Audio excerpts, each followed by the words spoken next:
ಹರಶ್ಚಂದ್ರ ಶಿರಶ್ಚುಂಬಿ ಚಂದ್ರಚಾಮರಚಾರವೇ ತ್ರೈಲೋಕ್ಯ ನಗರಾರಂಭ ಮೂಲಸ್ತಂಭಾಯ ಶಂಭು. ಪ್ರಾರಂಭದಲ್ಲಿ ಶಿವರಾತ್ರಿಯ ಪುಣ್ಯ ದಿನದಂದು ಜಗತ್ಸೃಷ್ಟಿ ಕಾರಕನಾದಂತಹ ಶಿವನ ಸ್ಮರಣೆಯನ್ನು ಮಾಡುತ್ತಾ, ಅದೇ ರೀತಿಯಾಗಿ ಇಲ್ಲಿ ನೆಲೆಸಿರುವಂತಹ ವಿಘ್ನೇಶ್ವರರನ್ನು ಸ್ಮರಿಸಿಕೊಳ್ಳುತ್ತಾ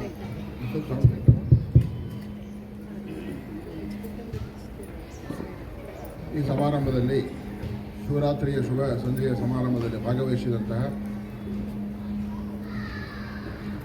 ಮಂತ್ರಿ ಆಲ್ ಫೈನ ಇದು ಮಂತ್ರಿ ಆಲ್ ಫೈನ್ನ ವಾಸ ಮಾಡುತ್ತಿರುವ ಎಲ್ಲ ಮಹಾಜನಗಳೇ, ಮಾತೆಯರೇ, ಮುದ್ದು ಮಕ್ಕಳೇ, ಆಸ್ತಿಕ ಬಂಧುಗಳೇ, ನಿಮ್ಮೆಲ್ಲರ ಅಂತರಾತ್ಮಕ್ಕೆ ಶರಣು ಶರಣ. ಇದು ಒಂದು ಶಿವನ ದಿನ. ಬಾಕಿವೆಲ್ಲ ನಮ್ಮ ದಿನಗಳಾದರೆ ಇದು ಯಾರ ದಿನ? ಇದು ಶಿವನ ದಿನ. ಹಾಗಾಗಿ ಇದನ್ನು ಶಿವರಾತ್ರಿ ಅಂತಲೇ ಕರೀತಾರೆ. ಶಿವನಿಗೋಸ್ಕರವಾಗಿ ಕಳೆಯುವಂತಹ ರಾತ್ರಿ, ಶಿವನೊಂದಿಗೆ ಇರುವಂತಹ ರಾತ್ರಿ, ಶಿವನಾಮ ಸ್ಮರಣೆಯನ್ನು ಮಾಡುತ್ತಿರುವ ರಾತ್ರಿ. ಹಾಗಾಗಿ ನಾವೆಲ್ಲರೂ ಕೂಡ ಇವತ್ತು ಅತ್ಯಂತ ಉತ್ಸಾಹದಿಂದ ಈ ಕಾರ್ಯಕ್ರಮದಲ್ಲಿ ನಾವೆಲ್ಲ ಭಾಗವಹಿಸಿದ್ದೇವೆ. ಯಾಕೆ ಶಿವನಾಮ ಸ್ಮರಣೆಯನ್ನು ಮಾಡಬೇಕು ಅಂತ ಹೇಳಿದರೆ, ಇಡೀ ಬ್ರಹ್ಮಾಂಡವೆಲ್ಲವೂ ಕೂಡ ತೆಗೆದಗಿಸಿ ಉರಿಯುತ್ತಿರುವ ಸಂದರ್ಭದಲ್ಲಿ ಅಂತಹ ಕಾಲಕೂಟ ವಿಷವನ್ನು ಜಗತ್ತಿನ ರಕ್ಷಣೆಗೋಸ್ಕರವಾಗಿ ನಾನು ಅದನ್ನು ಸ್ವೀಕಾರ ಮಾಡ್ತೇನೆ, ಜಗತ್ತಿಗೆ ಕಲ್ಯಾಣವನ್ನು ಬಯಸ್ತೀನಿ ಅಂತ ಹೇಳಿದಂತಹ ಮಹಾನ್ ಶಕ್ತಿ ಯಾರಪ್ಪ ಅಂತ ಹೇಳಿದ್ರೆ ಅದು ಶಿವ. ಮತ್ತು ಎಂತಹ ಸಂದರ್ಭದಲ್ಲಿಯೂ ಕೂಡ ನಾನಿದ್ದೇನೆ ಎನ್ನುವಂತಹ ಆಶ್ವಾಸನೆಯನ್ನು ಕೊಟ್ಟು ಎಲ್ಲ ದೇವತೆಗಳಿಗೆ ಅಗ್ರನಾಗಿ, ಸಕಲ ಜೀವರಾಶಿಗಳಲ್ಲಿಯೂ ಕೂಡ ತಾನಾಗಿ ತನ್ನ ಇರುವಿಕೆಯನ್ನು ಅಗೋಚರವಾಗಿ ಇಟ್ಕೊಂಡು ನಿತ್ಯವೂ ಕೂಡ ಚೈತನ್ಯಾತ್ಮಕವಾಗಿರುವಂತಹ ಶಿವನನ್ನು ಸ್ಮರಣೆಯನ್ನು ನಾವೆಲ್ಲ ಅವಶ್ಯವಾಗಿ ಮಾಡಲೇಬೇಕು. ಯಾಕೆ ಅಂತ ಹೇಳಿದರೆ, ಈ ಬ್ರಹ್ಮಾಂಡ ಉಗಮವಾಗುವಾಗ ಒಂದು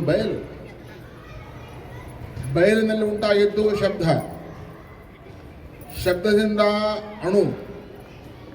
ಅಣುವಿನಲ್ಲಿ ಆ ಶಬ್ದದ ಚೈತನ್ಯ ಪ್ರವೇಶವಾಗಿ ಅಣುಗಳ ಸಂಯೋಜನೆಗೊಂಡು ಅದು ಕಣ ಆಗಿ, ಆ ಕಣದಿಂದ ಘನವಾಗಿ ಪಂಚಭೂತಗಳಾಗಿ, ಪಂಚಭೂತಗಳಿಂದ ಜೀವ ಜಗತ್ತು ನಿರ್ಮಾಣವಾಗಿ, ಆ ಜೀವ ಜಗತ್ತಿನಿಂದ ಮನುಷ್ಯ ಜನ್ಮೋತ್ಪತ್ತಿಯಾಗಿ ಜ್ಞಾನವನ್ನು ಸಂಪಾದನೆಯನ್ನು ಮಾಡಿಕೊಂಡು, ಯಾಕೆಂದರೆ ಮನುಷ್ಯನಿಗೆ ಯಾಕಪ್ಪ ಮುಖ್ಯವಾಗಿ ಒಂದು ಅವಕಾಶ ಕೊಡ್ತಾರೆ ಅಂತ ಹೇಳಿದರೆ, ನಾನು ಹೇಗೆ ಬಂದೆ, ಎಲ್ಲಿಂದ ಬಂದೆ, ಯಾಕೆ ಬಂದೆ ಎನ್ನುವಂತಹ ವಿವೇಕ ಮನುಷ್ಯನಿಗೆ ಮಾತ್ರ ಇದೆ, ಬೇರೆಯವ್ರಿಗಿಲ್ಲ.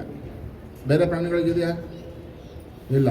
ನಾನು ಎಲ್ಲಿಂದ ಬಂದೆ, ಹೇಗೆ ಬಂದಿದ್ದೇನೆ, ಯಾತಕ್ಕೋಸ್ಕರ ಬಂದಿದ್ದೇನೆ, ಏನನ್ನು ಮಾಡ್ತಾ ಇದ್ದೇನೆ, ನನ್ನ ಕರ್ತವ್ಯಗಳು ಏನು ಎನ್ನುವಂಥ ವಿವೇಕವನ್ನು ಮಾಡುವಂತಹ ಶಕ್ತಿ ಕೊಟ್ಟಿರೋದು ಯಾರಿಗೆ? ಮನುಷ್ಯನಿಗೆ. ಹಾಗಾಗಿ ಮನುಷ್ಯ ಜನ್ಮ ಬಹು ದೊಡ್ಡದು ಎನ್ನುವಂತಹದ್ದು. ಹಾಗಾದರೆ ಇದರ ನಿರ್ಮಾಣ ನಿರಾಕಾರ ಸಾಕಾರಕ್ಕೆ ಬಂತು, ಸಾಕಾರದಿಂದ ಪರಶಿವ ಉತ್ಪತ್ತಿ ಆಯಿತು, ಪರಶಿವನಿಂದ ಏನಾಯಿತು ಅಂತ ಹೇಳಿದರೆ ಶಿವ, ಶಕ್ತಿ, ಸದಾಶಿವ, ಈಶ್ವರ, ಸಿದ್ಧವಿದ್ಯೆ, ಮಾಯೆ, ಕಾಲ, ಕಲಾ, ರಾಗ, ನೀತಿ, ಅವಿದ್ಯೆ ಇವು 11 ತತ್ವಗಳಾದರೆ, ಮತ್ತು ಪಂಚಭೂತಗಳೆಲ್ಲ ಕೇಳಿದಿರ ಇಲ್ವೋ? ಯಾವ್ಯಾವುದು? ಪೃಥ್ವಿ, ಅಪ್ಪು, ತೇಜ, ವಾಯು, ಆಕಾಶ. ಈ ಪೃಥ್ವಿ ಅಪ್ಪು ತೇಜವಾಯು ಆಕಾಶಗಳು ಒಂದಕ್ಕೊಂದು ಸಮ್ಮಿಲನವಾಗಿ ಒಂದರಲ್ಲಿ 5 ತತ್ವಗಳು ಉತ್ಪತ್ತಿಯಾಗಿ ಆಗ ಏನಾಯಿತು 25 ತತ್ವಗಳು ಉಗಮವಾಗಿ ಆಗ ಅವನೇನಾಗ್ತಾನೆ ಅಂತ ಹೇಳಿದ್ರೆ ಮನುಷ್ಯ ಜನ್ಮವನ್ನು ಹೊಂದ್ತಾನೆ. ಅದೆಲ್ಲ ವಿಶ್ಲೇಷಣೆ ಇದೆ.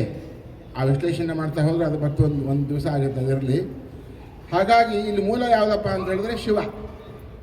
ಆ ಶಿವನನ್ನು ನಾವೆಲ್ಲ ಆರಾಧಿಸಬೇಕಾಗಿರ್ತಕ್ಕಂಥ ಅವಶ್ಯಕತೆ ಏನು ಅಂತ ಹೇಳಿದ್ರೆ ದೇಹದ ಒಳಗೆ ಇರುವಂತಹ ಈ ಜೀವಾತ್ಮ ಯಾರಾದರೂ ನೋಡಿದೇವಾ?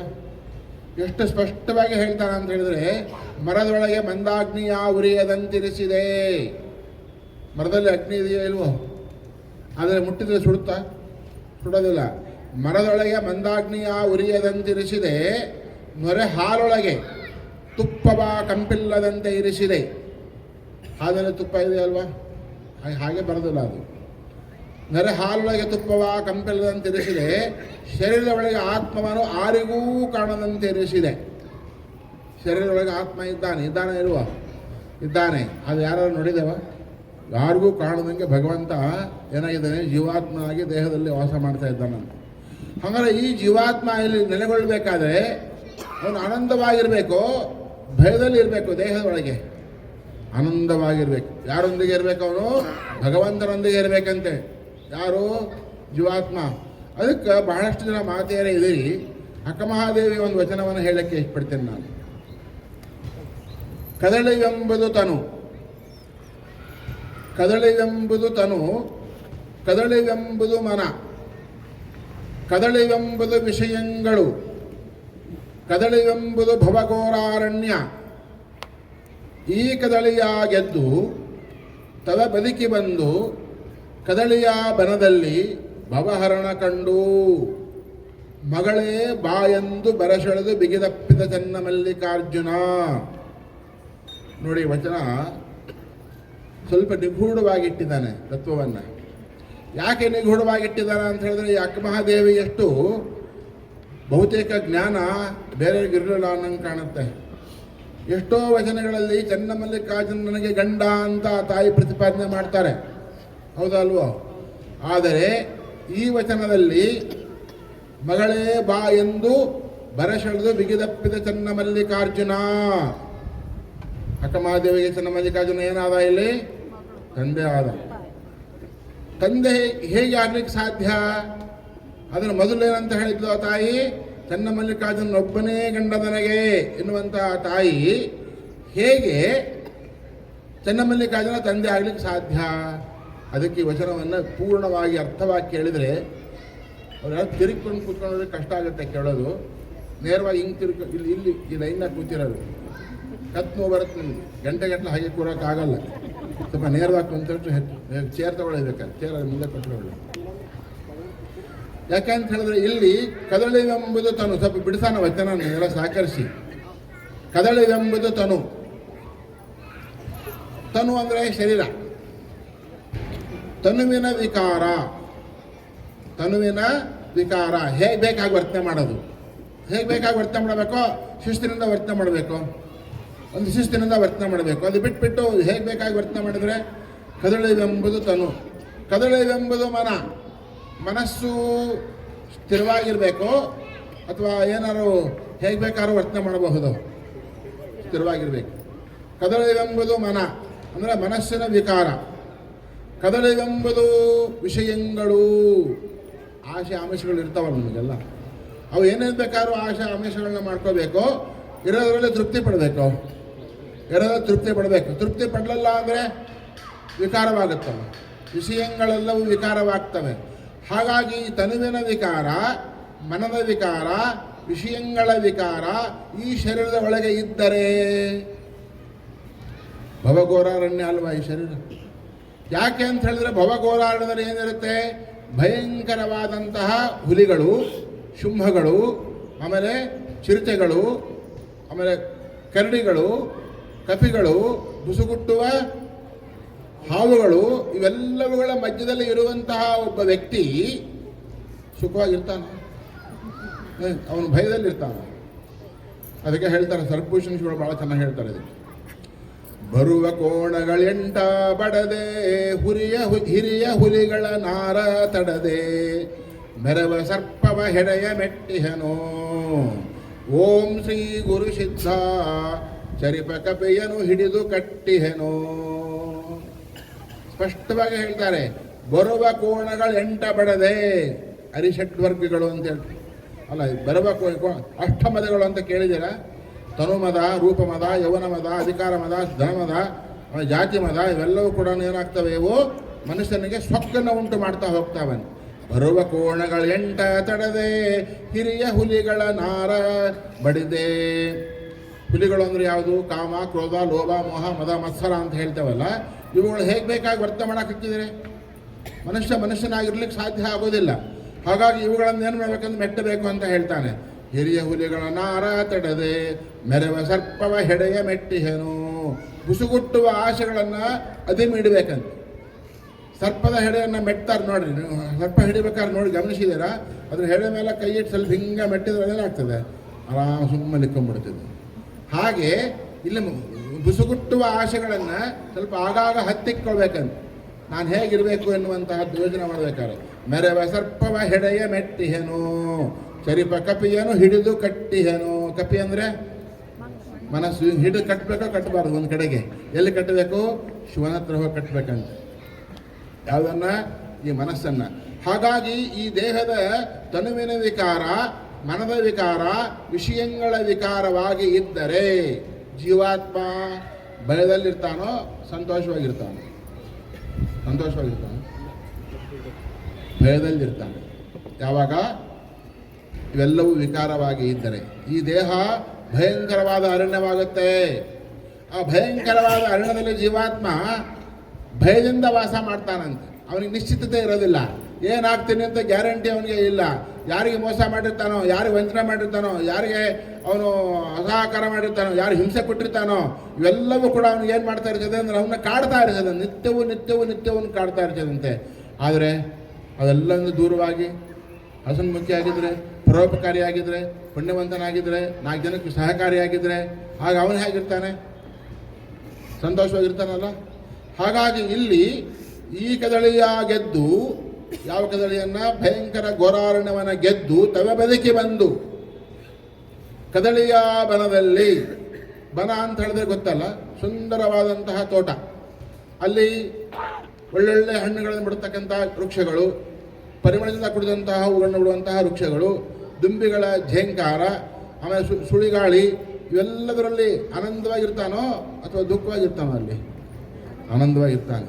ಹಾಗಾಗಿ ಎಲ್ಲಿ ಬನದಲ್ಲಿ ಇರುವಂತಹ ವ್ಯಕ್ತಿ ಯಾರು ಸಂತೋಷವಾಗಿರ್ತಾನೆ, ಭಯಂಕರವಾದ ಅರಣ್ಯದಲ್ಲಿ ಇರುವಂತಹ ವ್ಯಕ್ತಿ ದುಃಖದಲ್ಲಿರ್ತಾನೆ. ನಾವು ಪುಣ್ಯ ಕೆಲಸಗಳನ್ನು ಮಾಡಿದಾಗ ಜೀವಾತ್ಮ ಸಂತೋಷವಾಗಿರ್ತಾನೆ, ಪಾಪ ಕರ್ಮಗಳನ್ನು ಮಾಡಿದಾಗ ಜೀವಾತ್ಮ ದುಃಖದಲ್ಲಿ ಇರ್ತಾನೆ. ಆ ದೃಷ್ಟಿಯಿಂದ ಇಲ್ಲಿ ನಿಜಗುಣ ಸೇವೆ ಹೇಳ್ತಾರೆ, ದುರಿತ ಕರ್ಮವನ್ನು ಒಲ್ಲದಿರು, ಪುಣ್ಯವನ್ನೇ ಮಾಡು. ಮನುಷ್ಯ ಎಷ್ಟು ದಿವಸ ಇರ್ತೀವಿ ಅಂತ ಯಾರಿಗೆ ಗೊತ್ತಿಲ್ಲ. ನಾವೇನಾರ ಇವತ್ತಿದ್ದೀವಿ, ಇನ್ನೊಂದು ಗಳಿಗೆ ಏನಾಗ್ತೀವಿ ಅಂತ ಯಾರಿಗಾರ ಗೊತ್ತಿದೆಯಾ?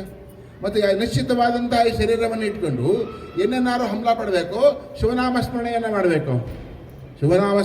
ಮಾಡಬೇಕು. ಯಾಕೆ?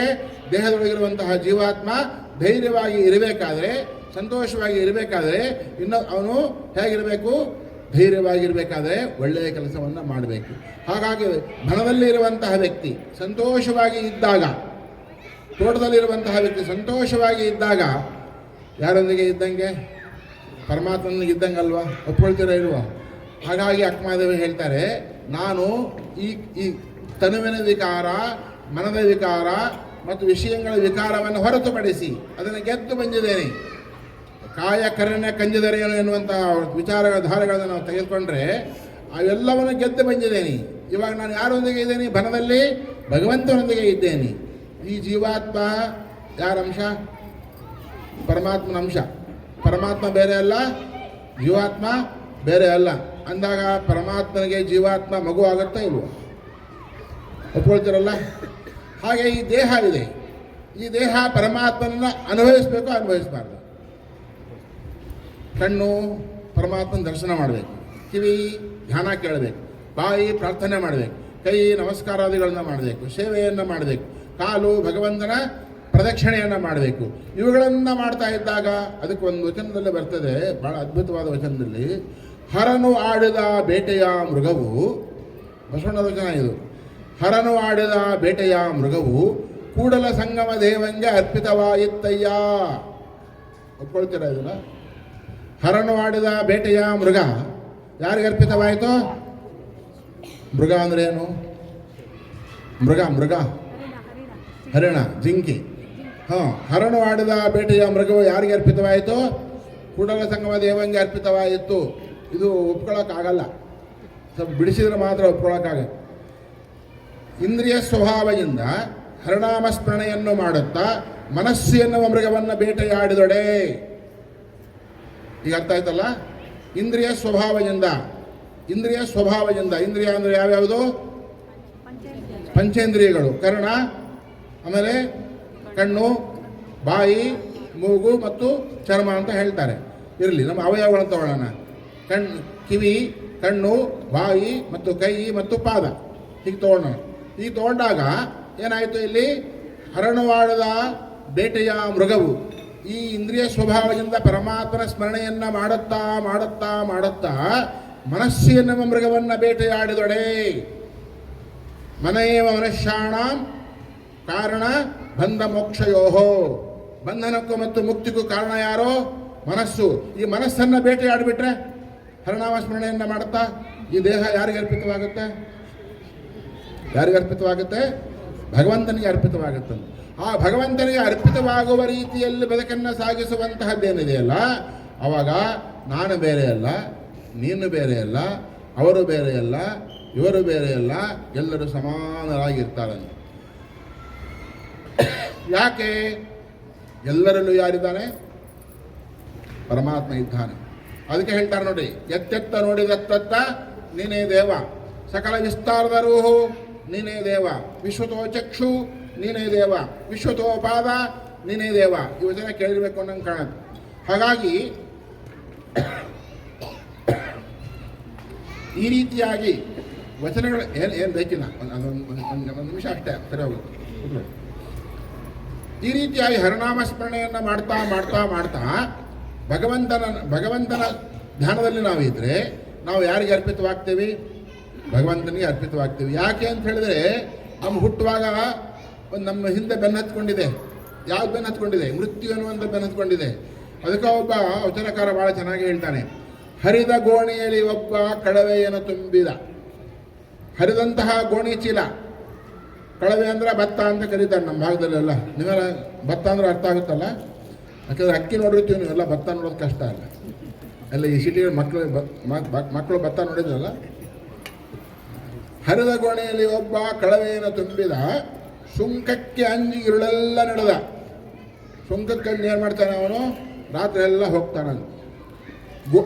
ಕಳವೆಯೆಲ್ಲ ಹೋಗಿ ಬರೀ ಗೋಣಿ ಉಳಿಯಿತು. ಅಳಿಮನದವನ ಭಕ್ತಿ ಇಂತಾಯ್ತು ಕಾಣ ರಾಮನಾಥ. ಇಲ್ಲಿ ಹರಿದ ಗೋಣಿ ಅಂದರೆ ಬೇರೆ ಏನೂ ಅಲ್ಲ, ಈ ಶರೀರ. ಇದಕ್ಕೆ ಎಷ್ಟು ರಂಧ್ರಗಳಿದ್ದಾವೆ? 9 ರಂಧ್ರಗಳಿದ್ದಾವೆ.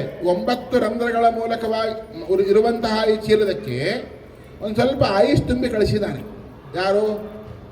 ಭಗವಂತ ಸ್ವಲ್ಪ ಆಯುಷ್ ತುಂಬಿ ಕಳಿಸಿದಾನೆ ಇಲ್ವೋ?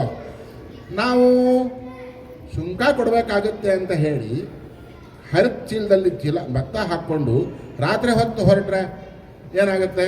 ಇವತ್ತು ನನಗೆ ಏನು ಹೈವೇಗಳು ಇರಲಿಲ್ಲ, ಆವಾಗ ಹಳ್ಳದ ದಾರಿಯಲ್ಲಿ ಹೋಗಬೇಕಾಗಿತ್ತು. ದಡಲ್ ಗಾಡಿ, ಚಕ್ಡಿ ಗಾಡಿಗಳು. ಅವಾಗ ಏನಾಗ್ತಿತ್ತು?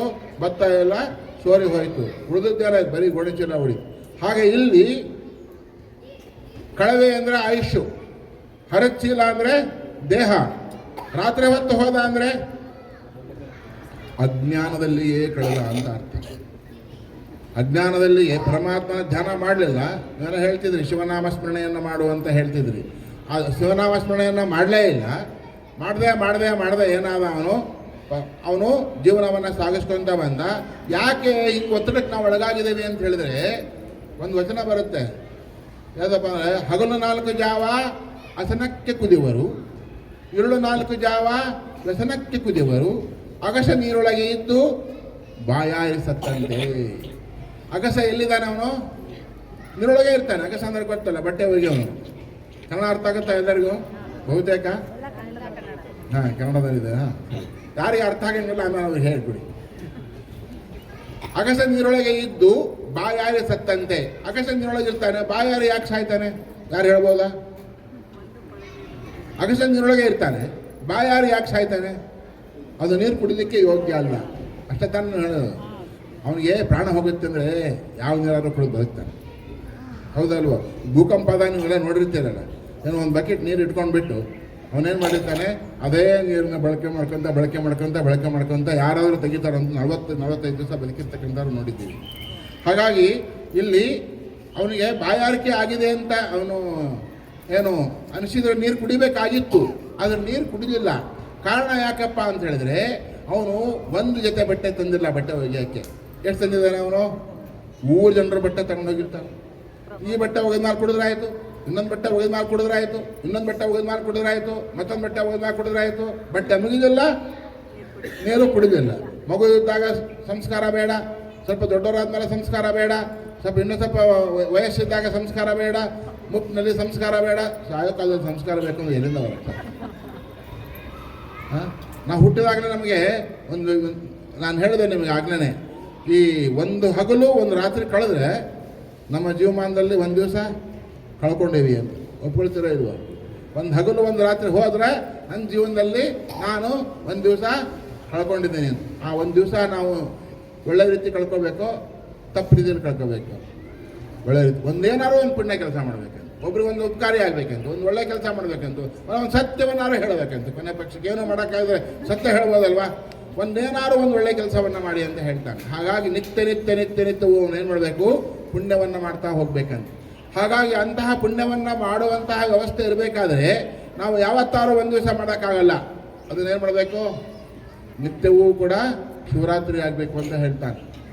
ಒಂದು ವಚನ ಬರುತ್ತೆ, ಬಹುತೇಕ ಸ್ವಲ್ಪ ಕ್ಲಿಷ್ಟವಾಗಿದೆ ವಚನ, ನೀವೆಲ್ಲ ಅರ್ಥ ಮಾಡ್ಕೊತೀವಿ ಅಂದರೆ ಹೇಳಲಿಕ್ಕೆ ಇಷ್ಟಪಡ್ತೀನಿ. ಮನುಷ್ಯ ಹೇಗೆ ಭಗವಂತನಾಗ್ಲಿಕ್ಕೆ ಸಾಧ್ಯ ಅನ್ನೋದನ್ನು ಭಾಳ ಸೂಕ್ಷ್ಮವಾಗಿ ಒಬ್ಬ ಹೇಳ್ತಾನೆ. 15ನೇ ಶತಮಾನದಲ್ಲಿ ಬರ್ತಕ್ಕಂಥ ಒಬ್ಬ ಶರಣ. ಇದೊಂದು ವಚನ ಸರಿಯಾಗಿ ಅರ್ಥ ಆಗಿಬಿಟ್ರೆ ನಮ್ಮ ಬದುಕು ಹಸನಾಗಲಿಕ್ಕೆ ಸಾಧ್ಯ ಆಗುತ್ತೆ. ಏನಪ್ಪ ಅಂತ ಹೇಳಿದ್ರೆ, ಮೂಲಾ ನಕ್ಷತ್ರದಲ್ಲಿ ಮನೆಯ ಸಾರಣೆಯ ಮಾಡಿ, ಇದು ಉತ್ಕೃಷ್ಟವಾದ ವಚನ ಅಂತ ಮೊದಲೇ ಹೇಳಿದ್ದೀನಿ, ಬಟ್ ನಿಮ್ಮಿಂದಲೇ ಅರ್ಥ ಮಾಡಿಸೋಕೆ ಪ್ರಯತ್ನ ಮಾಡ್ತೀನಿ. ಮೂಲಾ ನಕ್ಷತ್ರದಲ್ಲಿ ಮನೆಯ ಸಾರಣೆಯ ಮಾಡಿ, ಜ್ಯೇಷ್ಠ ನಕ್ಷತ್ರದ ಬರವ ಹಾರೈಸಿ ಬಂದಲ್ಲಿ, ಶ್ರವಣ ನಕ್ಷತ್ರಗೂಡಿ ಗಾಳಿಯಾನ ಇದಿತ್ತು, ಪೂರ್ವ ದಿಕ್ಕಿನಲ್ಲಿ ಹಸ್ತ ನಕ್ಷತ್ರ ಒಡ್ಡಿ ಬಂದದ ಮೇಲೆ, ನಕ್ಷತ್ರದಿಂದ ನೋಡಿ ಬಂದು ಶತತಾರ ಆರಿದ್ರೆ ಬೆದೆಯ ನರೆದು, 3 ತಾಳಿನ ಕೂರಿಗೆಯಲ್ಲಿ ಬಿತ್ತಲು, ಪುನರ್ವಸು ನಕ್ಷತ್ರ ವೃಷ್ಟಿಗೆರೆಯಿತ್ತು, ಭೂಮಿಯಾದ ಸಕಲ ತಂಪುಗೊಂಡಿತ್ತು, ಪೈರು ವಿಚಿತ್ರಗಳನ್ನಿಂದಿತ್ತು, ಉಬ್ಬಿ ನಕ್ಷತ್ರದಲ್ಲಿ ಉದ್ಧರಿ ಚಿತ್ತಿ ಸ್ವಾತಿಯಾದೊಡೆ, ಗುರು ನಿರಂಜನ ಚನ್ನ ಬಸವಲಿಂಗಕ್ಕೆ ದಾಸೋಹ ಸಮವೆನಿಸಿತ್ತು ಅಂತ ಒಂದು ವಚನ ಇದೆ. 15ನೇ ಶತಮಾನದಲ್ಲಿ ಬರೆದಂತಹ ವಚನ ಇದು.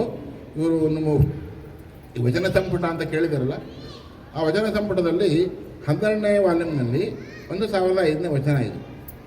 ಮೂಲಾ ನಕ್ಷತ್ರ ಅಂದರೆ, ಮೂಲ ಅಂದರೆ ಏನು? ಈಗ ಬಿಡಿಸೋಕೆ ಪ್ರಯತ್ನ ಮಾಡೋಣ. ಮೂಲ ಅಂದರೆ ಮೊದಲು, ಒಪ್ಕೊಳ್ತಿರಲ್ಲ, ಮೊದಲು ಮನೆಯ ಸಾರಣೆಯ ಮಾಡಿ.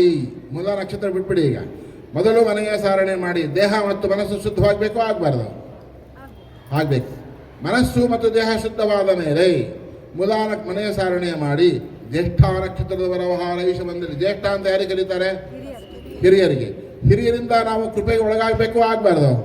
ಗುರು ಹಿರಿಯರ ಕೃಪೆಗೆ ಒಳಗಾಗಬೇಕು, ಆಗಬಾರ್ದು? ಹಾಗಾಗಿ ಜ್ಯೇಷ್ಠ ನಕ್ಷತ್ರದ ಬರವ ಹಾರೈಸಿ ಬಂದಲ್ಲಿ. ಶ್ರವಣ ನಕ್ಷತ್ರಗೂಡಿ ಗಾಳಿಯಾನ ಇತ್ತು. ಶ್ರವಣ ಅಂದರೆ ಕೇಳೋದು. ನಾವು ಯಾವುದನ್ನು ಕೇಳ್ತೀವಿ? ಗುರುಪದೇಶವಾಗುವಾಗ ಮಹಾಮಂತ್ರವನ್ನು ಕೇಳ್ತೀವಿ, ಗಾಯತ್ರಿ ಮಂತ್ರವನ್ನು ಕೇಳ್ತೀವಿ ಅಲ್ಲ? ಆ ಉಪದೇಶ ಮಾಡಿದಂತಹ ಮಂತ್ರ ಶ್ವಾಸೋಚ್ಛ್ವಾಸ ಕ್ರಿಯೆಯಲ್ಲಿ ಇರಬೇಕೋ ಇರಬಾರ್ದು?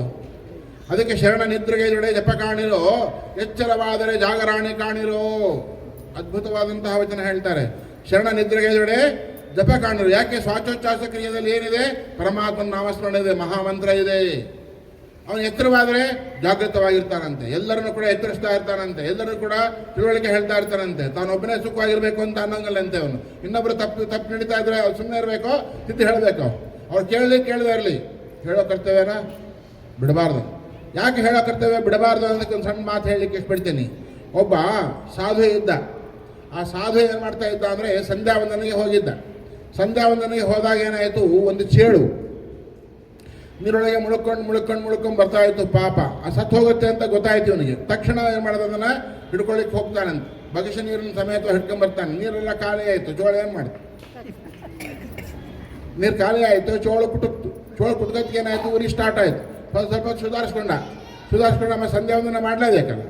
ಮತ್ತೆ ಹೋದ, ಸಂಧ್ಯಾವಂದನೆ ಮಾಡಲಿಕ್ಕೆ ಹೋಗ್ತದೆ. ಮತ್ತೊಂದು ಚೋಳು ಬರ್ತಾಯಿ. ತಿರ್ಗಾ ಮತ್ತೆ ಇವನೇನು ಮಾಡ್ದ, ಆ ಚೋಳು ಪಾಪ ಸತ್ತು ಹೋಗ್ತಿದ್ರು. ಮತ್ತೆ ಅದನ್ನು ಹಿಡ್ಕೊಂಡ ಮತ್ತೆ ಬಿಡಕ್ಕೆ ಹೋದ. ಆ ಚೋಳು ಏನು ಮಾಡ್ತು, ಅದು ಕುಟುಕ್ತು. ಆಮೇಲೆ ಮತ್ತೆ ಹೋದ, ಸುಧಾರಿಸ್ಕೊಂಡ, ಮತ್ತೆ ಸ್ನಾನ ಮಾಡಿ ಸಂಧ್ಯಾವಂದನೆ ಮಾಡ್ಲಿಕ್ಕೆ ಹೋದ. ಮತ್ತೆ ಇನ್ನೊಂದು ಚೋಳು ಬರ್ತಾ ಇತ್ತು. ಮತ್ತೆ ಅದನ್ನು ಹಿಡ್ಕೊಳಕ್ಕೆ ಹೋಗ್ತಾ ಇದ್ದಾನೆ. ಒಬ್ಬ ದಡದ ಮೇಲೆ ನಿಂತ್ಕೊಂಡು ನೋಡ್ತಾ ಇದ್ದ. ಅವ್ನು ಹೇಳ್ತಾನೆ, ನಿನಗೆ 2 ಸಲ ಕೆಡಿಸ್ಕೊಂಡು ಸಾಕಾಗಿಲ್ವಾ, ತಿರ್ಗಾ ಮತ್ತೆ ಕೆಡಿಸ್ಕೋಬೇಕು ಅಂತ ಇದೆಯಾ? ಆಗ ಅವ್ನು ಹೇಳ್ತಾನಂತೆ, ಚೋಳಿನ ಸ್ವಭಾವ ಏನು, ನನ್ನ ಸ್ವಭಾವ ಏನು? ಚೋಳು ತನ್ನ ಸ್ವಭಾವ ಬಿಟ್ಟಿದೆಯಾ ಅಂದ್ರೆ ನಾನು ಯಾಕೆ ನನ್ನ ಸ್ವಭಾವ ಬಿಡಬೇಕು ಅಂತ ಹೇಳ್ತಾನೆ. ಎಂಥ ಮಾತಲ್ವಾ? ಹಾಗಾಗಿ ಅವ್ರು ಕೇಳದೇ ಇರಲಿ. ನಮ್ಮ ಸ್ವಭಾವ ಏನಾಗಿರಬೇಕು, ಒಳ್ಳೆಯದನ್ನು ಹೇಳೋದನ್ನು ಮರಿಬಾರ್ದಂತ. ಯಾಕೆ ಇವತ್ತೆಲ್ಲ ನಾಳೆ ಅವನು ಕೇಳಬಹುದು ಅಲ್ಲ. ಹಾಗಾಗಿ ಆ ರೀತಿಯಾಗಿ ಇವತ್ತು ಶ್ರವಣ ನಕ್ಷತ್ರಗೂಡಿ ಗಾಳಿಯಾನ ಇದಿತ್ತು. ನಾವು ಯಾವುದನ್ನು ಕೇಳ್ತೇವೆ, ಮಹಾಮಂತ್ರವನ್ನು ಶ್ವಾಸೋಚ್ಛ್ವಾಸ ಕ್ರಿಯೆಯಲ್ಲಿ ನಿರಂತರವಾಗಿ ಇರಬೇಕು ಎನ್ನುವಂತಹದ್ದನ್ನು. ಪೂರ್ವ ದಿಕ್ಕಿನಲ್ಲಿ ದಿವಸ ಏನಾಗುತ್ತೆ, ಸೂರ್ಯೋಗಮವಾಗುತ್ತೆ. ಅದಕ್ಕೆ ಸೂರ್ಯನ ತಾವರೆಗೆ ಜೀವಾಳ ಅಂತ ಒಂದು ವಚನ ಬರುತ್ತೆ. ಬಹುತೇಕ ನೀವೆಲ್ಲ ಕೇಳಿರಬೇಕು ಅನ್ನೋದು ಕಾಣುತ್ತೆ. ಹಾಗಾಗಿ ಈ ಇಡೀ ಜಗತ್ತಿನ ಟೇಸ್ಟಿಗೆ ಜಗತ್ತೆಲ್ಲ ಚಾಲನೆಗೊಳಗಾಗಬೇಕಾದ್ರೆ ಏನಾಗಬೇಕು, ಸೂರ್ಯೋದಯ ಆಗಲೇಬೇಕು. ಹಾಗೆ ನಿತ್ಯವೂ ಕೂಡ ಸೂರ್ಯೋದಯ ಆಗ್ತಾನೆ ಇರ್ತದೆ. ಆಗುತ್ತೆ ಇಲ್ವೋ? ನಿತ್ಯವೂ ನೀವು ಮಕ್ಕೊಂಡ್ರಿ, ಎತ್ತರ ಇರಲಿ, ಎದ್ದೇ ಇರಲಿ, ಮತ್ತೆ ಇನ್ನೇನಾರ ಪ್ರಯಾಣ ಮಾಡ್ತಿರಲಿ, ಮತ್ತೊಂದಾಗಲಿ, ಸೂರ್ಯ ತನ್ನ ಸಮಯಕ್ಕೆ ಸರಿಯಾಗಿ ತನ್ನ ಕೆಲಸ ಮಾಡ್ತಾನೆ. ನಾವೆಲ್ಲ ನೋಡಿ ಕಲಿಬೇಕಂತ. ಯಾರು ನೋಡಿ, ಸೂರ್ಯನನ್ನು, ಚಂದ್ರನನ್ನು, ನಕ್ಷತ್ರಗಳನ್ನು, ಗಿಡಮರಗಳನ್ನು ಕಾಲಕ್ಕೆ ನೋಡಿ. ವಸಂತ ಕಾಲ ಬರೋ ಕಾಲ ಎಲ್ಲ ಗಿಡಮರಗಳು ಎಲೆ ಉದುರಿಸಿ ಈಗ ಏನಾಗ್ತವೆ, ಚಿಗುರ್ಲಿಕ್ಕೆ ಪ್ರಾರಂಭ ಆಗ್ತಾ ಇದ್ದಾವೆ ಅಲ್ಲ. ಅವೇನಾರು ಯಾರು ಕೂಡ ಹೇಳಿಸ್ಕೊಂತಾವ? ಯಾರು ಕೂಡ ಏನು ಹೇಳಿಸ್ಕೊಳ್ಳೋದಿಲ್ಲ. ತನ್ನ ಕೆಲಸ ತಾವು ಪ್ರಕೃತಿ ಒಳಗೆ ತಾವು ಮಾಡ್ತಿದ್ದಾವಲ್ವಾ. ಹಾಗೆ ನಾವು ಯಾಕೆ, ನಾವು ಪ್ರಕೃತಿ ಒಂದು ಭಾಗ ಅಲ್ವಾ.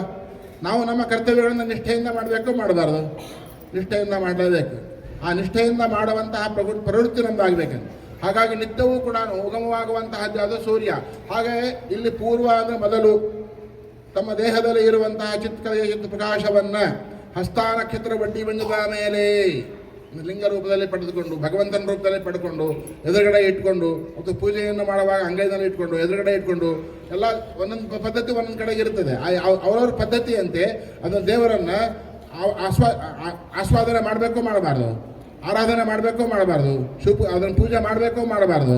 ಅದನ್ನು ಮಾಡ್ತಾ ಮಾಡ್ತಾ ಮಾಡ್ತಾ ಮಾಡ್ತಾ ಏನಾಗಬೇಕು ಅಂತ ಹೇಳಿದ್ರೆ ಶತತಾರ ಅಂದರೆ 106. ಶತ ಅಂದರೆ 106. ದೇಹದ ಒಳಗೆ ಇರುವಂತಹ ಲಿಂಗ ಸಕೀಲುಗಳನ್ನು ಅರ್ಥವನ್ನು ಮಾಡಿಕೊಂಡು ಅವುಗಳನ್ನು ಬೆದೆಗೊಳಿಸಿ, ಪಕ್ವಗೊಳಿಸಿ 3 ತಾಳಿನ ಕೂರಿಗೆಯಲ್ಲಿ ಬಿತ್ತಲು. ಈಡ ಪಿಂಗಳ, ಇನ್ನೊಂದು ಯಾವುದು? ಈಡ ಪಿಂಗಳ, ಇನ್ನೊಂದು ಸುಷುಮ್ನ ಅಂತ ಬರುತ್ತೆ. ಇಲ್ಲಾರೋ ಒಬ್ರು ಹೇಳ್ತಿದ್ದಾರೆ. ಈಡ ಪಿಂಗಳ ಸುಷುಮ್ನ ಅಂತ.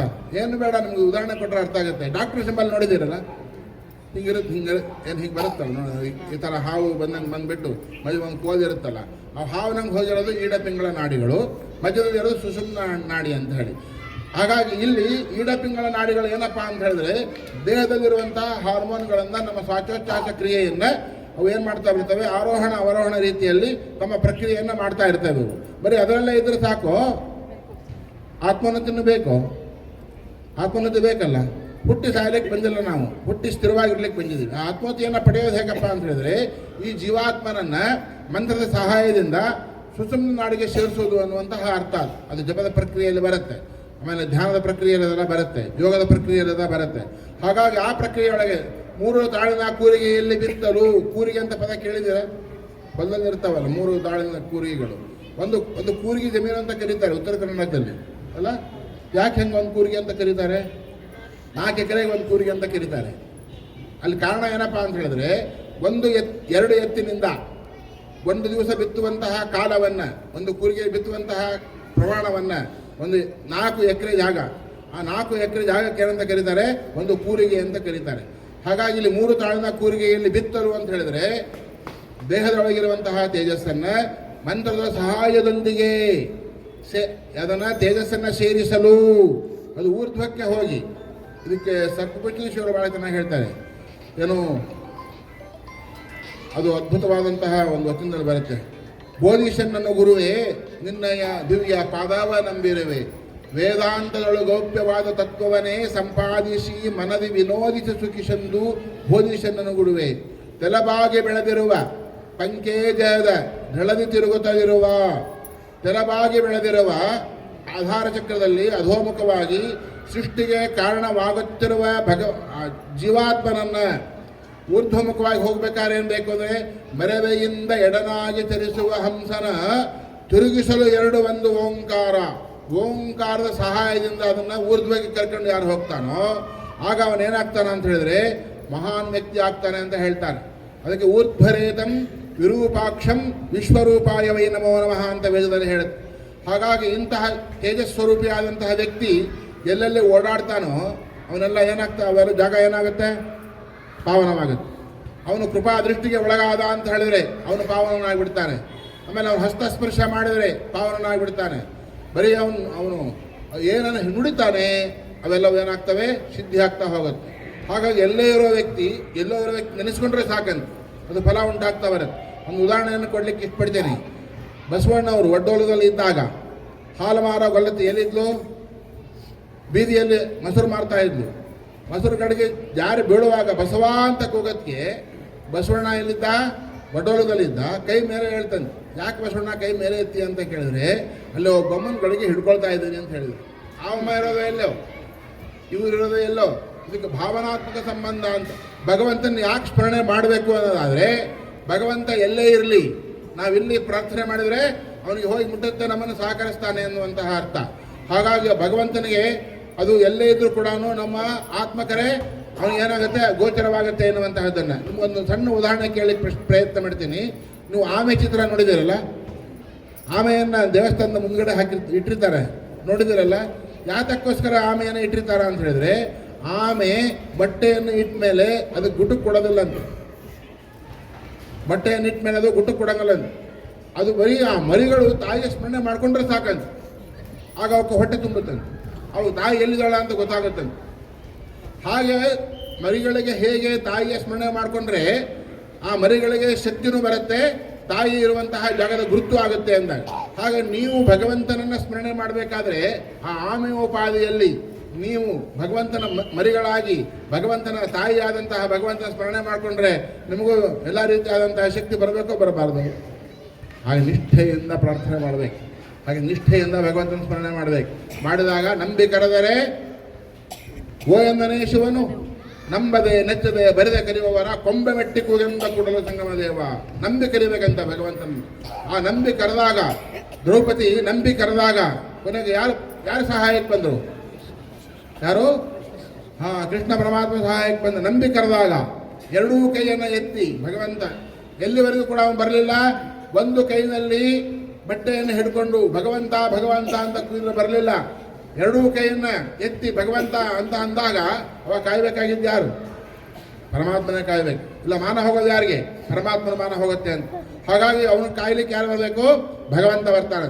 ಹಾಗೆ ಯಾರಿಗಾದರೂ ಶಿವಭಕ್ತನಾಗಿರ್ತಕ್ಕಂಥವನಿಗೆ, ವಿಷ್ಣು ಭಕ್ತನಾಗಿರ್ತ, ಯಾವುದೇ ದೇವರ ಭಕ್ತನಾಗಿರ್ತಕ್ಕಂಥವನಿಗೆ ತೊಂದರೆ ಬಂದಾಗ ಭಗವಂತನ ನಿಷ್ಠೆಯಿಂದ ಪ್ರಾರ್ಥನೆ ಮಾಡಿದರೆ ಆ ತೊಂದರೆ ಯಾರ್ದಾಗಿರುತ್ತೆ? ಭಗವಂತನದಾಗಿರುತ್ತೆ.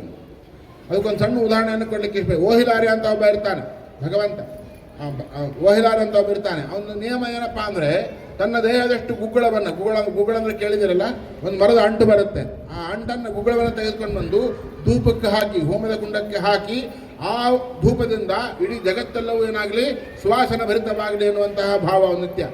ಅದನ್ನು ತೆಗೆದುಕೊಂಡು ಬರುವಂತಹ ಸಂದರ್ಭದಲ್ಲಿ ಭಗವಂತ ಬೇಕು ಅಂತ ಪರೀಕ್ಷೆ ಮಾಡೋಕ್ಕೋಸ್ಕರವಾಗಿ ಅವ್ನ ನಿಯಮ ಏನಿತ್ತಪ್ಪ, ಗುಗ್ಗಳ ಕೂಡ ಹೊತ್ತಂಬ ಬಂದ ಅಂದರೆ ದಾರಿಲಿ ಎಲ್ಲೂ ಇಡಂಗಲ್ಲ.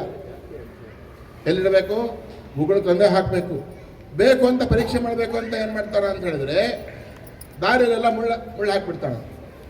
ಮುಳ್ಳನ್ನು ತುಳಿತಾನೆ. ಆ ಕಾಲಲ್ಲಿ ರಕ್ತ ಬರ್ತಾ ಇದೆ, ಅವನು ನಾಮಸ್ಮರಣೆ ಮಾಡ್ತಿದ್ದಾನೆ. ಏನು? ಓಂ ನಮಃ ಶಿವಾಯ, ಓಂ ನಮಃ ಶಿವಾಯ, ಓಂ ನಮಃ ಶಿವಾಯ ನಾಮಸ್ಮರಣೆ ಮಾಡ್ಕೊಂತ ಬರ್ತಾ ಇದ್ದಾನೆ. ಆದರೆ ನೋವು ಯಾರಿಗೆ ಆಗ್ತಾ ಇದೆ? ಶಿವನಿಗೆ ಆಗ್ತಾ ಇದೆ. ತಕ್ಷಣ ಒಡೆ ಬಂದ, ಮೊದಲು ನಿನ್ನ ಕಾಲಾಗಿನ ಮುಳ್ಳು ತಕ್ಕೋ, ನಾನು ಕೆಳಗಡೆ ಇಡೋದಿಲ್ಲ ಅಂತ ಅವನು.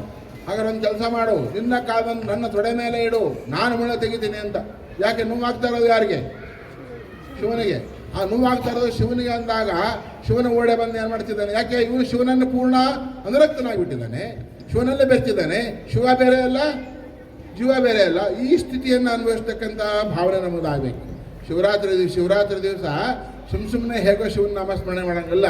ಹೀಗೆ ಈ ರೀತಿಯಾದಂತಹ ಶಿವನ ಸ್ಮರಣೆಯನ್ನು ಮಾಡಬೇಕು. ಏನಾದರೂ ಆಗಲಿ ನಾನು ಇವತ್ತು ಶಿವನಾಮಸ್ಮರಣೆಯೊಂದಿಗೆ ಇರ್ತೀನಿ ಎನ್ನುವಂತಹ ಸಂಕಲ್ಪವನ್ನು ಮಾಡಬೇಕಂತ.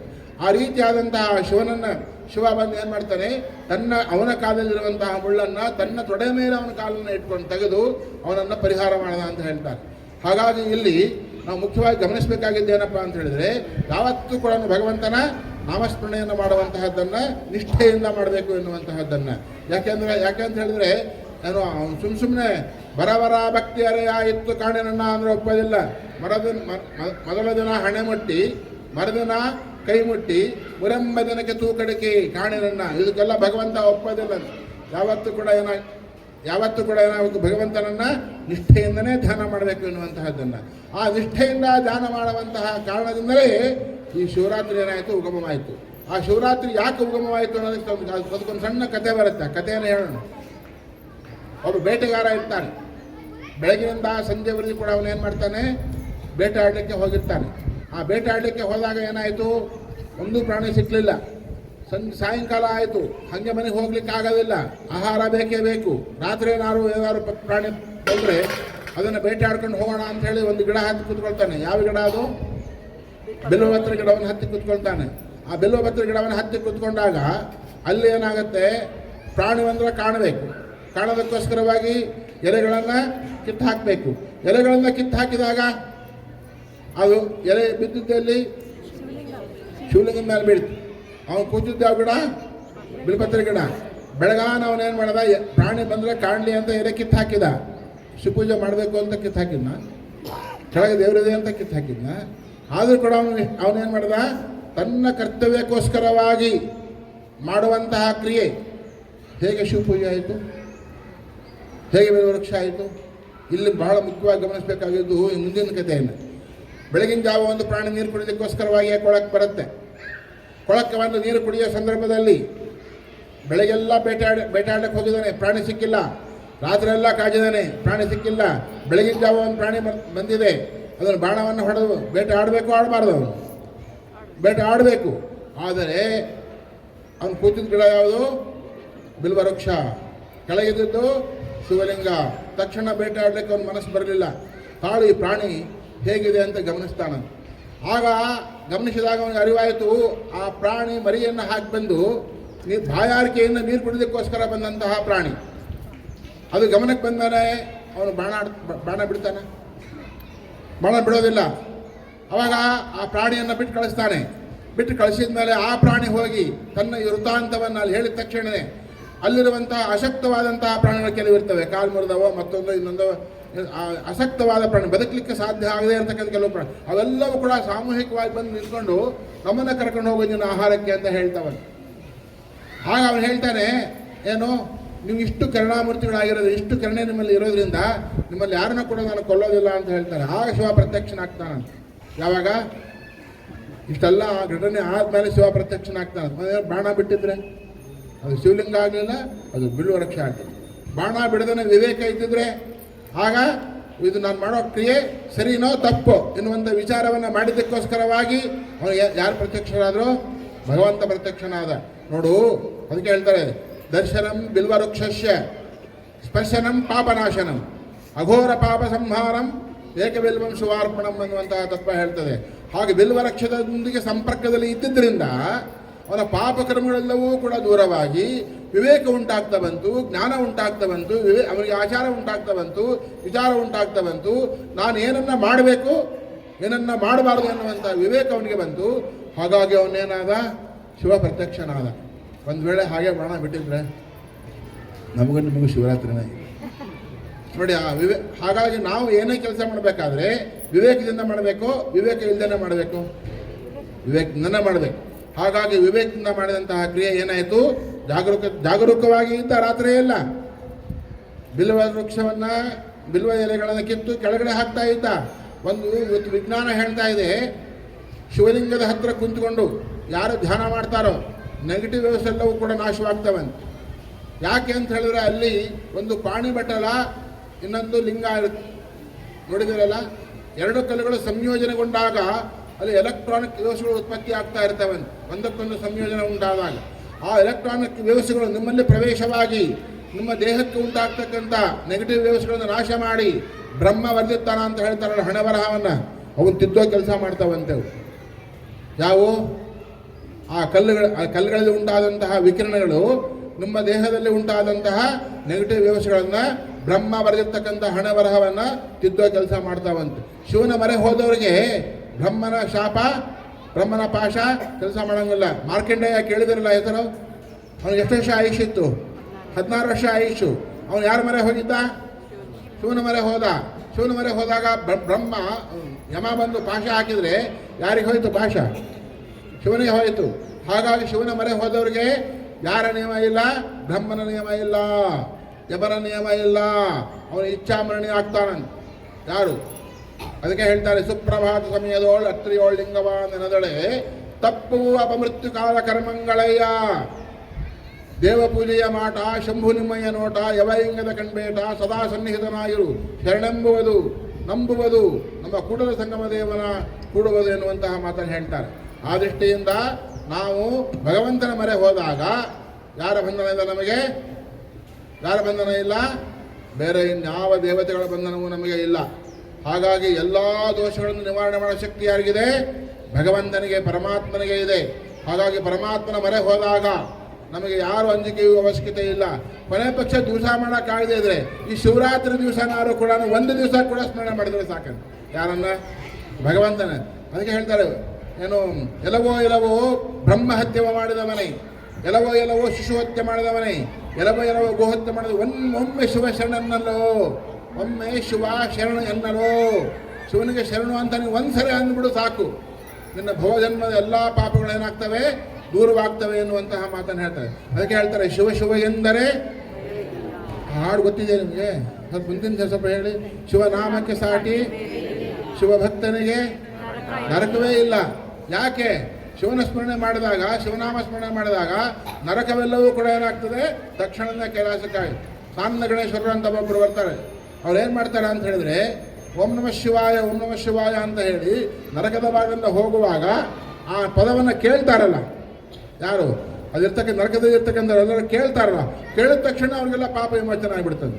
ತಕ್ಷಣ ಅವರೆಲ್ಲ ಇರು ಹೊಂಟರು, ಅವರೊಂದಿಗೆ ಕೈಲಾಸಕ್ಕೆ ಹೊರಟರು ಅಂತ ನಿಯಮ ಇದೆ. ಹಾಗಾಗಿ ಒಮ್ಮೆ ಶಿವ ಶರಣನ್ನಲೋ, ನಿನ್ನ ಪಾಪಕರ್ಮಗಳೆಲ್ಲ ಏನಾಗ್ತವೆ? ಮುಕ್ತಿ ಆಗ್ತವೆ ಎನ್ನುವಂತಹದ್ದನ್ನು ಹೇಳ್ತಾರೆ. ಆ ದೃಷ್ಟಿಯಿಂದ ನಾವು ಶಿವನಾಮ ಸ್ಮರಣೆಯನ್ನು ಮಾಡಬೇಕು, ಮಾಡಬಾರ್ದು. ಹುಟ್ಟಿ ಬಂದುಬಿಟ್ಟಿದ್ದೀವಿ, ಹಾಗೆ ಹೋಗಬಾರ್ದಲ್ಲ.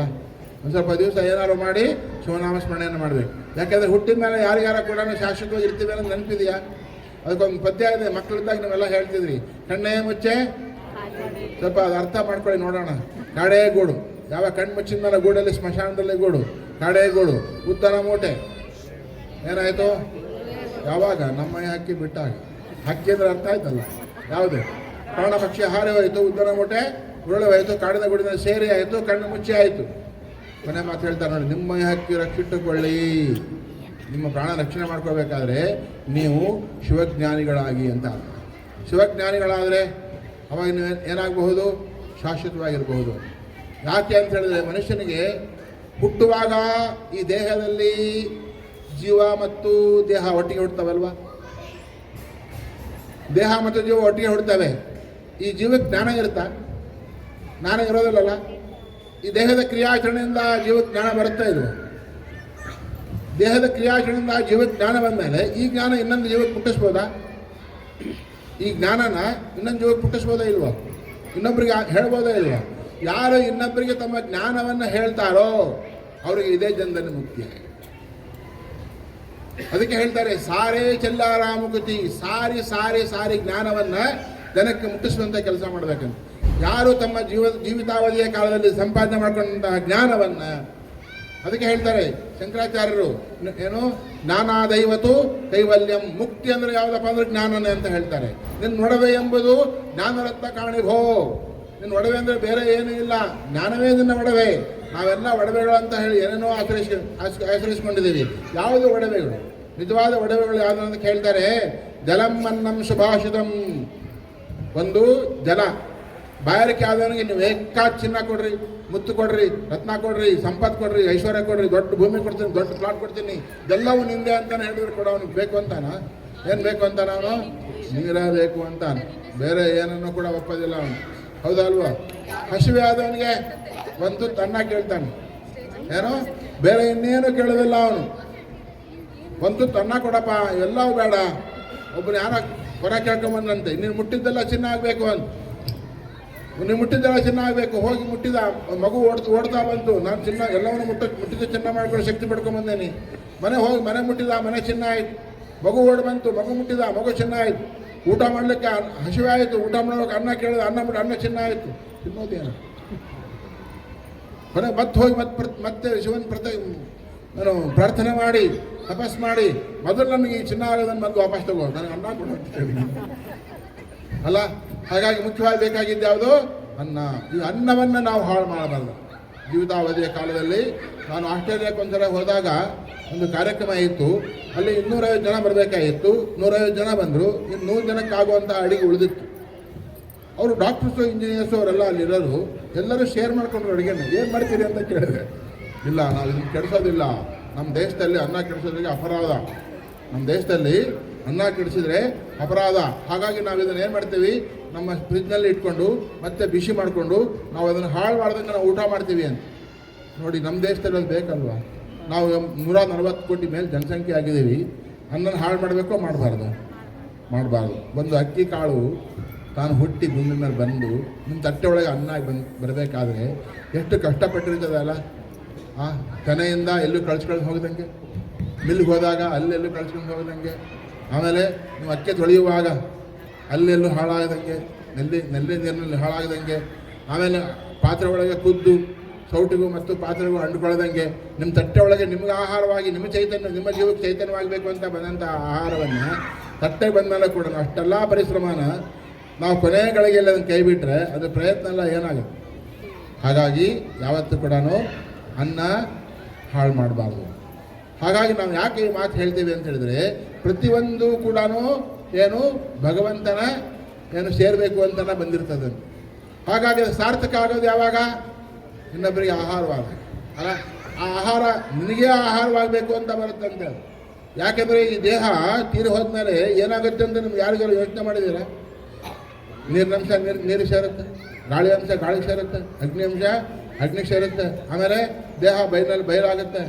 ಮುಂದೆ ಆಗೋದೇನು? ಯಾರೋ ಯೋಚನೆ ಮಾಡಿದ್ದೀರಾ? ಏನಾಗುತ್ತೆ ಅಂತ? ಆವಿಯಾಗಿ ಎಲ್ಲಿ ಹೋಗುತ್ತೆ ಗೊತ್ತಾ? ಇದು ಮೋಡಕ್ಕೆ ಹೋಗುತ್ತೆ. ಮೋಡದಲ್ಲಿ ಹೋಗುತ್ತಾ ಇಲ್ವಾ? ಮೋಡದಲ್ಲಿ ಹೋಗಿ ಆವಿಯಾಗಿ ಇಲ್ಲಿ ಸುಸಂಸ್ಕೃತವಾಗಿ ಆವಿಯಾಗಿದ್ದರೆ, ಕ್ರಮಬದ್ಧವಾಗಿ ಆವಿಯಾಗಿದ್ದರೆ ಅದೇನಾಗುತ್ತೆ? ಆವಿಯಾಗಿ ಮೋಡದಲ್ಲಿ ಹೋಗಿ ಏನಾಗುತ್ತೆ? ಒಪ್ಪಳ್ತೀರ ಇಲ್ವ? ಆಹಾರ ನೀರು ಬೆಳೆ ಮೇಲೆ ಬೀಳ್ತದೆ ಇಲ್ವ? ಗಿಡದ ಮೇಲೆ ಬೀಳ್ತದೆ ಇಲ್ವ? ಅಥವಾ ಇನ್ನೆಲ್ಲ ಬೀಳ್ತದೆ ಇಲ್ವ? ಆ ಬಿದ್ದಂತಹ ನೀರು ಮತ್ತೆ ಏನಾಗುತ್ತೆ? ಅದು ಆಹಾರವಾಗುತ್ತೆ. ಆಗೋದಿಲ್ಲ? ಆ ಆಹಾರವನ್ನು ತಿಂದಮೇಲೆ ನಿಮ್ಮ ದೇಹದಲ್ಲಿ ಜೀವವಾಗುತ್ತಂತೆ. ಅದು ಮತ್ತೆ ನೆಕ್ಸ್ಟ್ ಜನ್ರೇಷನ್ ಬೇಕಲ್ಲ ನಿಮಗೆ. ಆಹಾರ ತಿಂದನೇ ಜನ್ರೇಷನ್ ಆಗಲಿಕ್ಕೆ ಸಾಧ್ಯ ಇದೆಯಾ? ಆಹಾರ ಬೇಕಲ್ಲ. ಆ ಆಹಾರದಲ್ಲಿ ಜೀವವಾಗಿ ಮತ್ತೆ ನಿಮ್ಮ ದೇಹದಲ್ಲಿ ಸೇರಿಕೊಂಡು ನೆಕ್ಸ್ಟ್ ಜನ್ರೇಷನ್ಗೆ ತಯಾರಾಗುತ್ತಂತೆ. ಆ ನೆಕ್ಸ್ಟ್ ಜನ್ರೇಷನ್ಗೆ ತಯಾರಾದ್ಮೇಲೆ ಮತ್ತೆ ಮಗು ಹುಟ್ಟು ಬರಬೇಕಲ್ಲ. ನೀವು ಪುಣ್ಯ ಮಾಡಿದರೆ ಪುಣ್ಯವಂತ ಮಕ್ಕಳು ಹುಡ್ತಾವಂತೆ. ಪುಣ್ಯ ಮಾಡದೇ ಇದ್ರೆ ಕಷ್ಟ ಅಲ್ವಾ? ಹಾಗಾಗಿ ಈ ಜನ್ಮದಲ್ಲಿ ನಾವು ಪುಣ್ಯವನ್ನು ಮಾಡಬೇಕು, ಮಾಡಬಾರ್ದು? ಅದಕ್ಕೆ ದುರಿತ ಕರ್ಮವನ್ನು ಒಲ್ಲದಿರು, ಪುಣ್ಯವನ್ನು ಮಾಡು. ಈ ಶಿವರಾತ್ರಿಯ ದಿವಸ ನೀವು ಎಲ್ಲ ಸೇರ್ಕೊಂಡಿದ್ದೀವಿ. ಒಂದು ಸ್ವಲ್ಪ ಹೊತ್ತು ಕಾಲ, ಏನು ಕೊನೆ ಪಕ್ಷ ಸ್ವಲ್ಪ ಹೊತ್ತು ಕಾಲ ಕೂಡ ಒಳ್ಳೆಯ ವಿಚಾರಗಳನ್ನು ತಿಳ್ಕೊಳ್ಳುವಂಥ ಕೆಲಸವನ್ನು ಮಾಡಿದಾಗ ಆಗ ಏನಾಗ್ತದೆ ಅಂತ ಹೇಳಿದ್ರೆ ಶಿವನ ಮುಂದೆ ಇರ್ತಾನೆ. ನಾವು ಯಾಕೆ ಈ ಮಾತು ಹೇಳ್ತಿದ್ದೀವಿ ಅಂತ ಹೇಳಿದ್ರೆ, ಕೇಳಿಬಿಟ್ಟು ಹೋಗೋದಕ್ಕಲ್ಲ. ಇದರಲ್ಲಿ ಯಾವ್ದಾದ್ರು ಒಂದು ಅಂಶ ಅಳವಡಿಸ್ಕೊಂಡ್ರೆ ಸಾಕಂತ. ಇಷ್ಟರಲ್ಲಿ ಒಂದು ಅಂಶವನ್ನು ಅಳವಡಿಸ್ಕೊಂಡ್ರೆ ಸಾಕಂತ ನಾವೇನಾಗ್ತೀವಿ? ಮುಕ್ತಿಯನ್ನು ಪಡಿತೀವಿ ಅನ್ನುವಂಥ. ಅದಕ್ಕಾಗಿ ಇದೊಂದು ಕೊನೆಯ ಮಾತಿದೆ. ಆ ಮಾತನ್ನು ಹೇಳಿಬಿಟ್ಟು ನಾನು ಮಾತನ್ನು ಮುಗಿಸ್ತೇನೆ. ಇಲ್ಲಿ ಕುಂತಾದೇವಿ ಹೆಸರು ಕೇಳಿದ್ದೀರಾ? ಕುಂತಾದೇವಿ ಪಾಂಡವರ ತಾಯಿ ಕುಂತಿ. ಕುಂತಾದೇವಿ ಅಂದರೆ ಇನ್ನಾರು ಬೇರೆ ಕುಂತಿ. ಅವ್ರಿಗೆ ಎಷ್ಟು ಜನ ಮಕ್ಕಳು? 5. ಮೊದಲನವನು ಯಾರು? ಯಾರು ಮೊದಲನವನು? ಕರ್ಣ. ಮೊದಲನೇ ಮಗು ಕರ್ಣ. ಎರಡನೇವನು ಧರ್ಮರಾಯ. ಮೂರನೇವನು ಭೀಮ. ತುಂಬ ಗುಟ್ಟಲ್ಲಿದೆ ಇದು. ಮೂರನೇವನು ಯಾರು? ಭೀಮ. ನಾಲ್ಕನೇವನು ಅರ್ಜುನ. ಐದನೇ ಮಂತ್ರದಲ್ಲಿ ಮಾದ್ರೆಯಲ್ಲಿ ನಕುಲ ಸಹದೇವರಾದರು ಅಂತ ಕೇಳಿದಿರ್ತಾನೆ. ಇದನ್ನು ಸ್ವಲ್ಪ ಹಂಗೆ ಯೋಚನೆ ಮಾಡಿ, ಯಾಕೆ ಇದನ್ನು ಹೇಳಿದ್ದಾರೆ ಅಂತ. ಕರ್ಣ ಅಂದ್ರೇನು? ಯಾರು ಕಿವಿಯಿಂದ ಒಳ್ಳೆಯ ವಿಚಾರವನ್ನು ಕೇಳ್ತಾರೋ ಅವನು ಕರ್ಣ ಅಂತ ಅರ್ಥ. ಒಪ್ಕೋಬೋದಲ್ಲ? ಕೇಳಿದ ಮೇಲೆ ಆಚರಣೆ ಮಾಡಬೇಕೋ ಮಾಡಬಾರ್ದು? ಆಚರಣೆ ಮಾಡಿದರೆ ಧರ್ಮರಾಯ. ಅದೇ ಧರ್ಮ. ಒಳ್ಳೆಯ ಆಚರಣೆ ಮಾಡೋದೇ ಧರ್ಮ. ಕೇಳಿದಂತಹ ವಿಚಾರಗಳನ್ನು ಆಚರಣೆಗೆ ತಂದರೆ ಅದು ಧರ್ಮ. ಒಪ್ಕೋಬೋದಲ್ಲ? ಆ ಧರ್ಮದ ಆಚರಣೆಯನ್ನು ಮಾಡ್ತಾ ಮಾಡ್ತಾ ಮಾಡ್ತಾ ಆತ್ಮಶಕ್ತಿ ಉಂಟಾಗುತ್ತೋ ಇಲ್ವೋ? ಆತ್ಮಶಕ್ತಿನೇ ಯಾರು? ಆತ್ಮಶಕ್ತಿಗಿಂತ ಇನ್ನಾದರೂ ಶಕ್ತಿ ಇದೆಯಾ? ನಾವೆಲ್ಲ ದೇವಶಕ್ತಿಯಿಂದ ಕೆಲಸ ಮಾಡ್ತೀವಿ. ದೇವಶಕ್ತಿಯಿಂದ ಕೆಲಸ ಮಾಡಬಾರ್ದಂತೆ, ಆತ್ಮಶಕ್ತಿಯಿಂದ ಕೆಲಸ ಮಾಡಬೇಕಂತೆ. ಆತ್ಮಶಕ್ತಿಯಿಂದ ಕೆಲಸ ಮಾಡೋವನಿಗೆ ಆಯಾಸವೇ ಆಗೋದಿಲ್ಲ. ಲೋಕ ಕಲ್ಯಾಣವನ್ನು ಮಾಡುವಂಥ ಸಂತೃಪ್ತಿ ಬರುತ್ತಂತೆ ಅವನಿಗೆ. ಹಾಗಾಗಿ ಆತ್ಮ ಕಲ್ಯಾಣವನ್ನು ಮಾಡುವಂಥ ಕೆಲಸ ಬರಬೇಕಾದ್ರೆ ಅವನು ಏನು ಮಾಡಬೇಕು? ಆತ್ಮತೃಪ್ತಿಯಿಂದ ಕೆಲಸ ಮಾಡಬೇಕಂತೆ, ಆತ್ಮಶಕ್ತಿಯಿಂದ ಕೆಲಸ ಮಾಡಬೇಕಂತೆ. ಆತ್ಮಶಕ್ತಿಯಿಂದ ಕೆಲಸ ಮಾಡಿದವನು ಏನಾಗ್ತಾನೆ? ಭೀಮನಾಗ್ತಾನೆ. ಆಮೇಲೆ ವಿಶ್ವಾಸ ಇರೋನು ಜೀವನದಲ್ಲಿ ಎಷ್ಟೇ ಕಷ್ಟ ಬಂದರೂ ಗೆಲ್ತಾನೆ ಇಲ್ವೋ? ಅವನು ಯಾರು ಜೀವನ ಗೆಲ್ತಾನೋ ಅವನೇನಾಗ್ತಾನೆ? ಅರ್ಜುನನಾಗ್ತಾನೆ. ನೋಡಿ, ಕೊನೆ ನೆಕ್ಸ್ಟ್ ಯಾರು? ನ ಕುಲ. ನಾವೆಲ್ಲ ಒಂದೇ ಹೌದಲ್ಲ? ನ ಕುಲ. ಕುಲ ಇಲ್ಲದ ರೀತಿಯಲ್ಲಿ ಯಾರು ಬದುಕನ್ನು ಸಾಗಿಸ್ತಾರೋ ಆ ಕುಲ, ಈ ಕುಲ, ಎಲ್ಲ ಕುಲ ಒಂದು ಕಡೆ ಬದುಕಿಟ್ಬಿಡಿ. ಹಸ್ತದೊಳಗಿನ ಬೆರಳು ಅಸ್ತವ್ಯಸ್ತವಾಗಿದ್ದರೂ ತುತ್ತಿನಿಂದ ಕುಡಿದಾಗ ಬಹಳ ಶಿಸ್ತಿನಿಂದ ಇರ್ತಾವೆ ಇಲ್ವೋ? ಹಾಗೆ ನಾವೆಲ್ಲ ಒಂದೇ ಒಂದು ಇದರಲ್ಲಿ ಮಂತ್ರಿ ಎಂಥದ್ದು? ಮಂತ್ರಿ ಆಲ್ ಫೈನ್. ಮಂತ್ರಿ ಆಲ್ ಫೈನ್ ಇರ್ತಕ್ಕಂಥ ನಾವೆಲ್ಲರೂ ಕೂಡ ಒಂದೇ ಕುಟುಂಬದ ಜನರು ಅನ್ನೋ ಭಾವ ನಿಮಗೆ ಬಂದರೆ ಎಷ್ಟು ಚೆನ್ನಾಗಿರುತ್ತಲ್ಲ? ಇಡೀ ವಾತಾವರಣ ಎಷ್ಟು ಚೆನ್ನಾಗಿರುತ್ತೆ. ಬೇರೆ ಸ್ವರ್ಗ ಬೇಕಾಗೇ ಇಲ್ಲ. ಭಗವಂತ ನಮಗೆ ಇದೇ ಸುಖ ಅಂತ ಹೇಳ್ತಾನೆ. ಹಾಗಾಗಿ ಒಬ್ರಿಗೆ ಕಷ್ಟ ಬಂದರೆ ಒಬ್ರಿಗೊಬ್ರು ಸಹಕಾರ ಇರುತ್ತೆ, ಒಬ್ರಿಗೊಬ್ರಿಗೆ ಪ್ರೀತಿ ಇರುತ್ತೆ, ಒಬ್ಬರಿಗೆ ನಂಬಿಕೆ ಇರುತ್ತೆ, ಒಬ್ಬೊಬ್ಬರಿಗೆ ಶ್ರದ್ಧೆ ಇರುತ್ತೆ, ನಿಷ್ಠೆ ಇರುತ್ತೆ, ಸಮಾಜ ಸೇವೆ ಇರುತ್ತೆ. ಎಲ್ಲ ಒಬ್ರಿಗೊಬ್ರಿಗೆ ಹಂಚ್ಕೊಂಡ್ಬಿಟ್ಟಾಗ ನಾವು ಒಂದು ಕುಟುಂಬದ ಮಕ್ಕಳು ಹೌದಲ್ಲ. ಹಾಗಾಗಿ ನಾವೆಲ್ಲ ಒಂದೇ ನೆಲೆಯಲ್ಲಿರುವಂತಹವರು, ನಾವೆಲ್ಲ ಒಂದೇ ರೀತಿಯಾಗಿರ್ತೀವಿ ಅನ್ನುವಂಥ ಸಂಕಲ್ಪವನ್ನು ಮಾಡಿದರೆ ಅವನೇನಾಗ್ತಾನೆ? ನ ಕುಲ. ಒಪ್ಕೋಬೋದಲ್ಲ? ಆಮೇಲೆ ಸಹದೇವ. ಯಾರು ಆ ರೀತಿಯಾಗಿ ಇರ್ತಾನೋ ಅರ್ಥಾತ್ ಒಳ್ಳೆಯದನ್ನು ಕೇಳಿ ಒಳ್ಳೆಯ ಆಚರಣೆಯನ್ನು ಮಾಡಿ ಆತ್ಮವಿಶ್ವಾಸದಿಂದ ಎಲ್ಲವನ್ನು ಗೆದ್ದು ಎಲ್ಲರಲ್ಲಿ ಒಬ್ಬನಾಗಿರ್ತಾನೋ ಅವನೇನಾಗ್ತಾನೆ? ಸಹದೇವ. ಅವನು ದೇವರಾಗ್ಬಿಡ್ತಾನೆ. ಏನಾಗ್ತಾನೆ ಅವನು? ಸಹದೇವ. ಅವನು ದೇವರಾಗ್ಬಿಡ್ತಾನೆ. ಆ ರೀತಿಯಾದಂತಹ ದೈವತ್ವವನ್ನು ಪಡೆಯುವಂತಹ ಶಕ್ತಿಯನ್ನು ಭಗವಂತ ನಮಗೆ ಕರುಣಿಸಲಿ. ಆ ರೀತಿಯಾಗಿ ನಾವು ಬದುಕನ್ನು ಸಾಗಿಸ್ತೀವಿ ಅಂತ ಸಂಕಲ್ಪ ಇವತ್ತು ನೆರವೇರಲಿ ಎನ್ನುವಂತಹ ಉದ್ದೇಶವನ್ನು ಇಟ್ಕೊಂಡೇ ಒಂದು ಸತ್ಸಂಗದ ಕಾರ್ಯಕ್ರಮವನ್ನು ಗುರುಗಳ ಮೂಲಕವಾಗಿ ಒಂದು ಮಾಡಿದಿರಿ. ತುಂಬ ಸಂತೋಷ. ತಾವೆಲ್ಲರೂ ಕೂಡ ಸೇರಿದ್ದೀರಿ. ಪಾಪ ಇನ್ನೂ ಜನ ಭಾಳ ಬರೋರಿದ್ದಾರೆ ಅನ್ನಂಗೆ ಕಾಣುತ್ತೆ. ಇರಲಿ, ಅವ್ರು ನೀವೇನು ತಿಳ್ಕೊಂಡಿದ್ದೀರಲ್ಲ, ಜ್ಞಾನ ತಿಳ್ಕೊಂಡು ನಾವು ಏನು ಮಾಡಬೇಕು? ಅದನ್ನು ಹಂಚಬೇಕು. ಆ ಹಂಚೋ ಕೆಲಸ ಮಾಡಿದ್ರೆ ಅವರು ಕೂಡ ನಿಮ್ಮೊಂದಿಗೆ ಇದ್ದಂಗೆ.